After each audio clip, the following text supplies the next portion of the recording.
Did you ever have any big mess ups? And I'm asking because my first, so so my story, right? I get my heat. I start here actually. So I had nothing to do with heat pressing.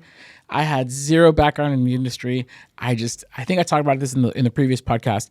I needed a job. I wanted to get more serious with my girlfriend, who is now my wife, my baby mama now. And dude, so anyways, long story short, I start here, I get my heat press, and I'm like, oh good, my band needs merch. Like, I'm just gonna do that. And so I did that, and then like two people, we only sold like 18 shirts, maybe. That's not even good, 20. Though. Yeah, it was cool for like a small little nobody band. Yeah. So we saw the shirts, and I'm like, oh darn, okay, crazy. And then like two people emailed us that their vinyl was peeling. Oh, dude, that crushed me so hard.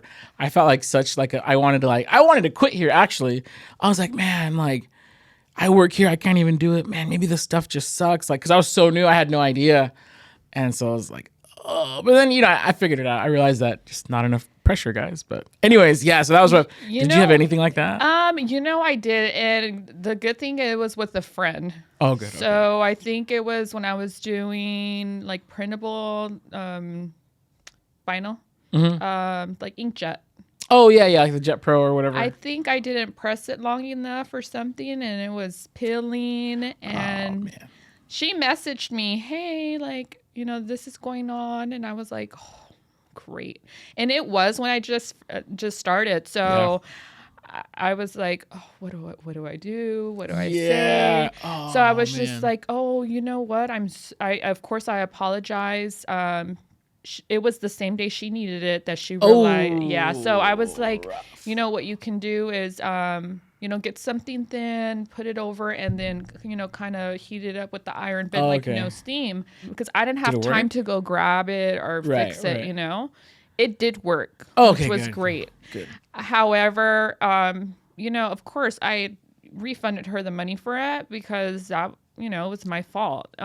Did you go overkill? Did you like refund so when I messed up, for those guys who I messed up their shirts, extra. Dude, I refunded them. I made them new shirts. We sent them CDs. We're like, please don't tell anybody that this happened. Yeah, what I'll do is I don't have to do it, but what I did at that time, I refunded, and then I gave them like a credit, like, if you order something in the future with me, I'll make sure that, this is covered or whatever. That's a really smart move, because now instead of them just like, because, I'm sure the refund, okay, that's good. I'm glad she did that. But now with like a future credit, it's like, oh, you're making sure you get them back. Exactly. And I think they trust you because then you're honest, and, we're human. We're going to make mistakes. So I think if you resolve it and, it's a one-time thing, not a continuous problem, then I think that's the way to go. Now that you're like years in, you have so much experience.